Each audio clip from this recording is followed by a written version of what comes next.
सबने कहा था डेटा एनालिटिक्स 2023 में खत्म हो जाएगा, देन अगेन इन 2024 और अब 2025 आ चुका है। एंड गेस व्हाट, मैंने नौकरी पे चेक किया, मोर देन 30,000 जॉब्स अवेलेबल हैं फॉर डेटा एनालिस्ट। तो इतनी सारी जॉब्स होने के बावजूद फ्रेशर्स क्यों स्ट्रगल कर रहे हैं, उनकी जॉब क्यों नहीं लग रही है, और whether this field is relevant in 2025 और नॉट। क्या मुझे डेटा एनालिटिक्स करियर को चूज़ करना चाहिए? इतने सारे फ्रेशर्स तो पहले से ही स्ट्रगल कर रहे हैं, क्या मेरा चांस लगेगा, क्या मेरी जॉब लगेगी एज अ डेटा एनालिस्ट? और चैट जीपीटी और एआई टूल्स तो पहले से इतने ज़्यादा एडवांस हो चुके हैं जो डेटा एनालिसिस मिनटों में कर सकते हैं।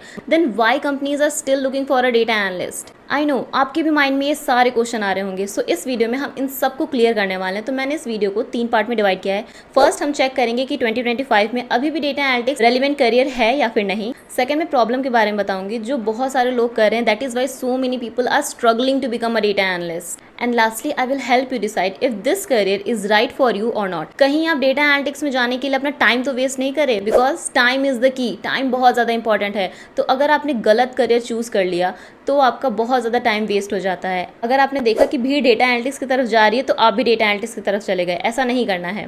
Y data analytics career is still relevant in 2025 after coming so many advance AI tools. हर साल company vast amount of data generate कर रही है और उन्हें डेटा एनालिस्ट की नीड है to convert these data into some meaningful insight so that they can make data driven decisions and help their business to grow. तो जितना ज़्यादा डेटा जनरेट हो रहा है उतना ही ज़्यादा डेटा एनालिस्ट का डिमांड जनरेट हो रहा है। हर एक कंपनी, चाहे वो किसी भी फील्ड की कंपनी हो, किसी भी डोमेन की कंपनी हो, डेटा एनालिस्ट की रिक्वायरमेंट बढ़ती ही जा रही है। एंड जो लोग सोचते हैं कि एआई के आने के बाद डेटा एनालिस्ट की डिमांड घट जाएगी, ऐसा नहीं है। इमर्जिंग ट्रेंड्स कहता है कि जैसे एआई आया है तब से डेटा एनालिस्ट की रिक्वायरमेंट और ज़्यादा बढ़ गई है। एआई के आउटपुट को इंटरप्रेट करना, उसको यूज़ करना और डेटा एनालिटिक्स में इफेक्टिवली अप्लाई करने के लिए हर कंपनी को ह्यूमन डेटा एनालिटिक्स की नीड है।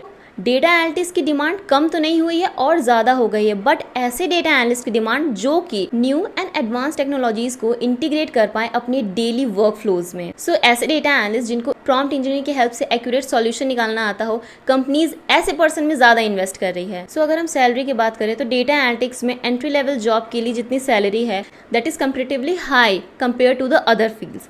तो सैलरी अच्छी है, रिटर्न ऑफ इन्वेस्टमेंट आपका अच्छा है, इसमें आपकी ग्रोथ जो है वो काफ़ी ज़्यादा अच्छी है। 1 और 2 ईयर के एक्सपीरियंस के बाद आप डेटा एनालिस्ट से डेटा साइंटिस्ट में भी स्विच कर सकते हो। इवन आप स्विच कर सकते हो हायर पोजीशन के लिए, सीनियर डेटा एनालिस्ट। तो इसमें आपको बहुत अच्छी ग्रोथ देखने को मिल जाएगी। That is why data analytics की डिमांड कम नहीं होने वाली है। नेक्स्ट हम देखते हैं कि क्यों इतने सारे लोग स्ट्रगल कर रहे हैं डेटा एनालिटिक्स फील्ड में घुसने के लिए, बट उनकी जॉब ही नहीं लग रही। सबसे पहली और मेजर मिस्टेक जो लोग करते हैं वो है having no clear road map. अगर आप यूट्यूब पे सर्च करते हो डेटा एनालिस्ट रोड मैप की, आपको काफी सारी वीडियोस मिल जाएंगी जहां पे अभी भी सिर्फ ट्रेडिशनल स्किल्स के ही बारे में बात हो रही है। हर कंपनी को अब एडवांस पर्सन चाहिए। तो एक क्लियर रोड मैप होना, क्या क्या स्किल्स जरूरी है, किस ऑर्डर में उन स्किल्स को फॉलो करना है, किस ऑर्डर में उस स्किल्स को प्रैक्टिस करना है, किस टाइप के प्रोजेक्ट बनाना है, ये सब कंफ्यूजन लोगों को रहती है। तो मैंने हर वीडियो में आपको बोला है कि data analyst entry level job है, but still it is much more advance than any other job. So जैसा कि मैंने रोड मैप की बात की, उससे रिलेटेड मुझे बहुत ही अच्छी बुक मिली है, डेटा एनालिटिक्स एसेंशियल करके, फ्रॉम वाइब्रेंट पब्लिशर। ये कंप्लीटली बिगिनर के लिए है। If you don't have any idea about data analytics then this book is for you. काफ़ी ज़्यादा डाउट, काफ़ी ज़्यादा चीज़ें आपको क्लियर हो जाएंगी। क्या एग्जैक्टली आपको कवर करना है डेटा एनालिस्ट बनने के लिए, किस तरीके से आप उसको पढ़ सकते हो, हर चीज़ इसमें डिटेल वे में दी हुई है। बहुत ही simple language, to the point content है इसका। तो इसमें आपको इंट्रोडक्शन टू डेटा एनालिटिक्स मिल जाता है, डेटा कलेक्शन एंड मैनेजमेंट मिल जाता है, types of data analytics, techniques and tools for data analytics that is necessary for becoming a data analyst, and then what exactly a data analyst do, big data analytics क्या होता है, and ethics and privacy in data analytics. तो ये सारी चीज़ें आपको इस book में मिल जाएंगी। प्लस यही नहीं, सिर्फ कंटेंट ही नहीं है, इसमें आपको रियल वर्ल्ड केस स्टडीज़ भी मिल जाता है डेटा एनालिसिस के ऊपर, जिसकी हेल्प से आप प्रोजेक्ट बना सकते हो, केस स्टडीज़ को समझ सकते हो, किस तरीके से प्रॉब्लम को सॉल्व किया जाता है, हर चीज़ इसमें दी हुई है। और यही नहीं, इसके अलावा भी आपको एक चीज़ मिल जाती है इसमें 10 free templates, data quality assessment table, user demographic analysis table, sales performance analysis table. All these are different free templates that you can use to create your project and even practice data analysis. और इनको कैसे use करना है, ये सारे steps आपको मिल जाते हैं। प्लस किस तरीके से आप यूज़ कर सकते हैं, क्या डिफरेंट आइडियाज़ आप इन टेम्पलेट्स पे लगा सकते हो, किस टाइप के प्रोजेक्ट बना सकते हो, क्या सॉल्व कर सकते हो, क्या प्रॉब्लम सॉल्व कर सकते हो, हर चीज़ का आइडिया आपको इस बुक में मिल जाएगा। So I would definitely recommend this book to every beginner who wants to become a data analyst. So आपको बुक की लिंक डिस्क्रिप्शन बॉक्स में मिल जाएंगी एंड आप 30% डिस्काउंट के लिए मेरा कूपन कोड यूज़ कर सकते हैं TechV30 करके। नेक्स्ट जो मेजर मिस्टेक लोग करते हैं वो है लैक ऑफ प्रोजेक्ट्स। अगर आप फ्रेशर हो, आपको करियर स्विच करना है, तो आपके पास हैंड्स ऑन एक्सपीरियंस नहीं है डेटा एनालिटिक्स का। सो प्रोजेक्ट ही एक ऐसी चीज़ है जिसके बेसिस पे आप अपने एक्सपीरियंस को शो कर सकते हो, आप अपने स्किल्स को शो कर सकते हो कि आपको ये स्किल्स आती है एंड आपने यहाँ पे अप्लाई किया है। तो लोग क्या करते हैं, एक सिंपल सा डैशबोर्ड बना लेते हैं, एक सिंपल से जुपिटर नोटबुक बना लेते हैं, पाइथन का यूज़ कर लेते हैं, एक प्रोजेक्ट हो जाता है उनका पावर बीआई का, एक प्रोजेक्ट हो जाता है उनका पाइथन का, एक प्रोजेक्ट हो जाता है उनका सीक्वल का। ये जो प्रोजेक्ट है इसके बेसिस पे तो कंपनीज आपको डेफिनेटली कभी हायर नहीं करेगी। और ये सर जो मिस्टेक है मैं इसीलिए बता रही हूँ ताकि जो लोग सोच रहे हैं डेटा एनालिटिक्स करियर में जाने का, या फिर अगर आप प्रिपेयर कर रहे हो, तो ये सारे मिस्टेक को अवॉइड कर सकें एंड कम टाइम में आपकी डेटा एनालिटिक्स जॉब लग सके। तो एक प्रोजेक्ट एंड एक कंपनी रेलिवेंट प्रोजेक्ट, बहुत ज़्यादा डिफरेंस होता है दोनों में। एक प्रोजेक्ट आप सिंपल एकेडमिक प्रोजेक्ट बना सकते हो, एक पाइथन का बना लिया, एक पावर बीआई का बना लिया, जैसा भी मैंने बताया। बट एक कंपनी रेलिवेंट प्रोजेक्ट क्या होता है कि जो कंपनी स्टैंडर्ड्स को मैच करता हो, उसके बेसिस पे अगर आपकी जॉब लगने वाली है तो एटलीस्ट आपको इस लेवल की तो प्रोजेक्ट बनानी ही चाहिए, की वजह से एटलीस्ट आपको इंटरव्यू कॉल तो आ सके। तो एक कंपनी रेलिवेंट प्रोजेक्ट किस तरीके से आप बना सकते हो, अगर आपको इस पे वीडियो चाहिए तो कमेंट सेक्शन में जरूर बताइएगा। मैं एक कंप्लीट डिफरेंट वीडियो बनाऊंगी जहाँ पे मैं स्टेप बाय स्टेप बताऊंगी कि एक complete portfolio ready company standard project किस तरीके से आप बना सकते हो। तो नेक्स्ट बात करते हैं जॉब मार्केट चैलेंजेस की।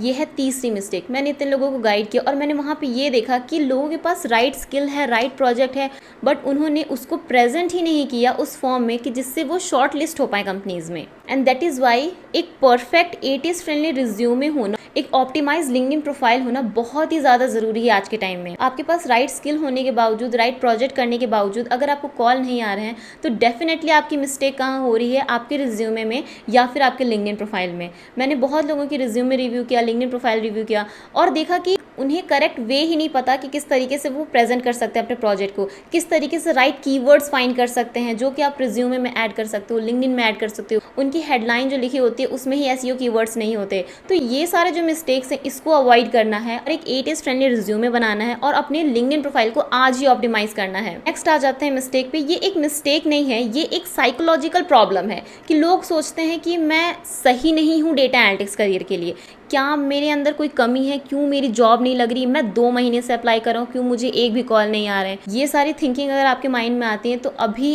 इसी वक्त इसको निकाल दीजिए। अगर आपको कॉल नहीं आ रहा है तो इसका मतलब ये नहीं है कि आप सही नहीं हो, आपने कहीं ना कहीं कोई मिस्टेक की है जिसकी वजह से ये प्रॉब्लम आ रही है। तो मिस्टेक को सॉल्व करना है, ना कि अपने ऊपर क्वेश्चन करना है। एंड लास्ट जो आप लोग मिस्टेक करते हैं कि आप एक्सपेक्टेशन बना लेते हो डेटा एनालिस्ट से रिलेटेड। अगर किसी ने कह दिया कि 3 महीने में जॉब लग जाएगी तो आप सोच लेते हो कि कैसे भी करके मुझे 3 महीने में जॉब लेनी ही लेनी है। ज़रूरी नहीं है कि अगर एक पर्सन ने 3 महीने में डेटा एनालिटिक्स जॉब ले ली तो आप भी सेम चीज़ अप्लाई करो, आपके लिए भी सेम तरीका चल जाएगा। सब लोग की सिचुएशन अलग होती है, सब लोग का बैकग्राउंड अलग होता है। कोई 5 महीने में करता है, कोई 6 महीने में करता है, कोई 3 महीने में कर जाता है, कोई 2 महीने में ही जॉब ले लेता है। अनरियलिस्टिक एक्सपेक्टेशन नहीं रखनी है।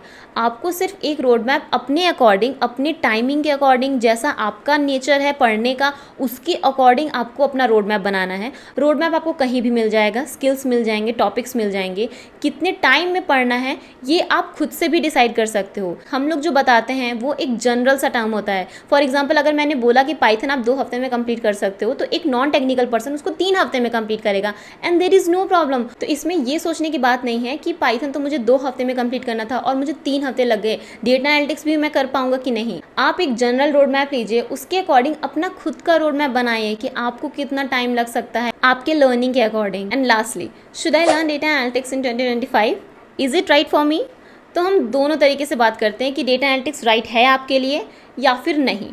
मैं कुछ पॉइंट्स बताऊंगी, उनके बेसिस पे आपको डिसाइड करना है कि आपको क्या सही लग रहा है। सो हम पहले बात करके डेटा एनालिटिक्स आपके लिए सही है if you enjoy working with data and problem solving. Next, if you are willing to commit to continuous learning. Next, आपको प्रोग्रामिंग, सीक्वल क्वेरी या फिर डैशबोर्डिंग, डेटा विजुअलाइजेशन, ये सारी चीज़ें अच्छी लगती हैं एंड स्टैटिस्टिक्स अगर आपका फेवरेट सब्जेक्ट है then data analytics is definitely for you. अब अगर आप डेटा एनालिटिक्स में सैलरी की वजह से जाना चाहते हो then there is no. If you are only attracted by the high salary, you don't enjoy analytical और creative thinking, you are thinking that data analytics is a no coding job. Lastly, अगर आपको लगता हो कि एक बार पढ़ने से आपकी जॉब लगी देन आपको कुछ भी पढ़ने की ज़रूरत नहीं है, देन डेफिनेटली डेटा एनालिटिक्स आपके लिए राइट करियर नहीं है।